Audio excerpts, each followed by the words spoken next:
আজি আমি প্ৰতিবাদ কৰিছোঁ আমাৰ ৰাস্তাখিনি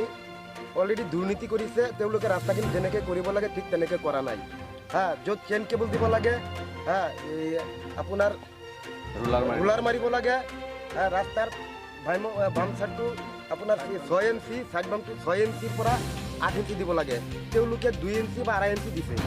আৰু তেনেকৈ দিয়াৰ ফলত ৰাস্তাটো নীতিকে 3 দিনমান হ'ল ৰাস্তাখিনি কৰাত এতিয়াই ভাঙি ভাঙি গৈ আছে আপোনালোকে কেমেৰাত চাইছে হা ৰাস্তাখিনি এতিয়াই ভাঙি গৈ আছে এইটো আগন্তুক দিনত যে এই ৰাস্তাখিনি দি পেলাই যে আমি চলাচল কৰিব পাৰিম এইটো লক্ষণীয় হ'ব আৰু আমি এই নদীৰ পাৰীয়া অঞ্চলৰ মানুহৰ একমাত্ৰ ৰাস্তা এইটোৱে দি আমাৰ যিসকল মানুহ অহা যোৱা কৰে তেওঁলোকৰ আজি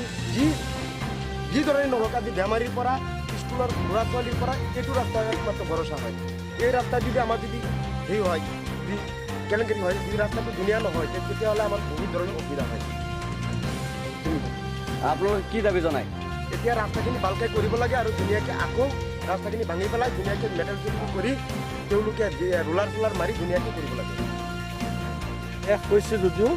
কিন্তু এতিয়াৰ পৰাই ৰাস্তা ডাবা আৰম্ভ হৈছে জেগা জেগা দাবি গৈছে যিহেতু ৰোলাৰ মাৰা নাই কোনো ধৰণৰ মানে চেনকেবল নাই